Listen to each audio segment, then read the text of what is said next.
Hey guys, welcome back to the channel. I got the S25 Ultra and I'm gonna be unboxing it quickly.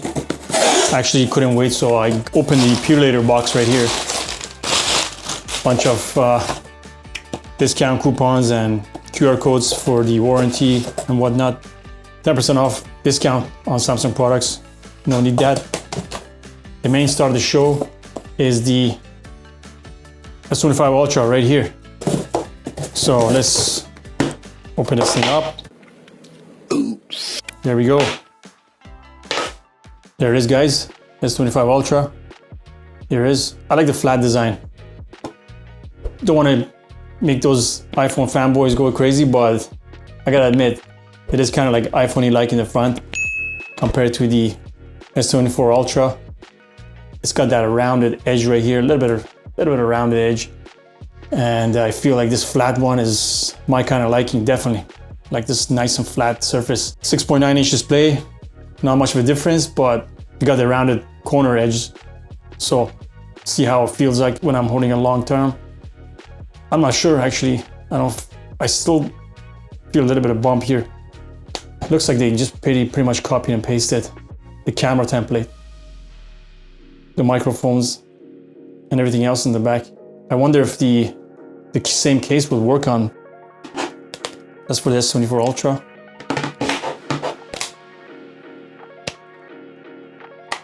Oh, almost.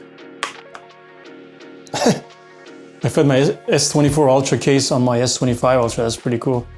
Camera locations are exactly the same. And as you can see, it fit the S24 Ultra case. This phone looks great on paper, but Samsung removed features, kept something the same, and hyped up some AI like it's the second coming of tech. Today, I'm not just breaking down what's new, but also giving you reasons, real-life examples, and alternatives, so you know exactly what to do. Let's get into it. Design looks good, but you honestly won't notice it that much. What's different? Cornered or rounded, but it's not really a game changer. Mainly for aesthetics. Titanium and Gorilla Glass, same thing, but if you slap on a case, then who cares, honestly. Feels more premium, definitely. If you hold it side by side, you notice a tiny bit difference. But what would you do instead? I would say get a good case. Even if Samsung say the glass is tougher, I wouldn't want to risk it. So the display is tiny bit better, nothing mind-blowing. What's different is that it's got a 6.9 inches up from 6.8. Tiny bump, but you won't notice unless you measure it. 2,600 nits on both. Still the same as S24 Ultra, S25. Other brands are pushing higher, of course, but I don't know why Samsung's still at 2,600. So we got a new anti-reflective coating finally, less glare, which actually helps a lot outdoors. Still 8-bit color though, but still other competitors have upgraded to 10-bit for a better color accuracy. If you own an S24 Ultra, I would still keep it, but if you have S20 Ultra or Note Ultra, whatever, this would be a solid upgrade for sure for the smoothness and the AI software. The biggest push this year was new AI features, but are they useful? I'm not really sure about that yet. Bixby's finally dead and Gemini is back on this. So Gemini is much better, more smarter. I just hated Bixby, honestly. I hated how Bixby was like another Alexa. But now the AI gives you like live summarization of the articles that you're reading, gives you better prediction. Right now it's a hit or miss. So, and by the way, it's free until 2025. And after that, we don't know if Samsung is gonna charge for it or not. So what to do instead? If you're interested in AI, then get a Pixel 8 Pro instead. It has similar AI features as well and costs a lot less. And some of these AI tools will come to older models through software updates, so you don't have to worry about getting a new phone. The worst thing I hate about it is the S Pen, which Samsung took away, and there's no Bluetooth in the S25 Ultra, so you can't control music, you can't use it as a camera or gesture shortcuts. Samsung is now selling another pen, but that's how much they make their money. It's just stupid. So they're selling that separately to make more money. I don't get it. It's going backwards. Who wants to pay for another pen? So this was a big letdown for me because I use all those features. So what's new is Snapdragon 8 Elite. So they branded Elite, but it's an optimized Gen 3, which has 12 GB RAM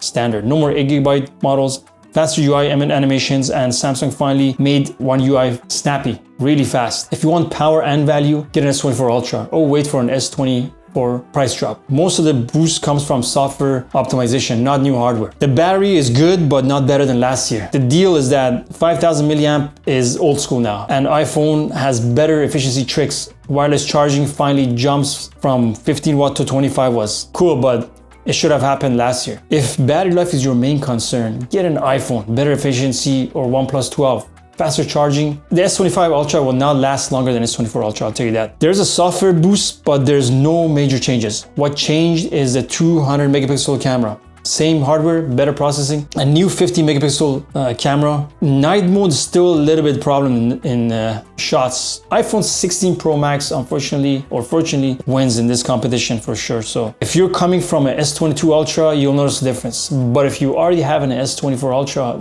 don't bother upgrading for the camera alone. Here's what Samsung did include. No IP69, still IP68. No super fast charging. 45 watt is fine, but competitors have better. No MagSafe style case. No new camera sensors besides small tweaks.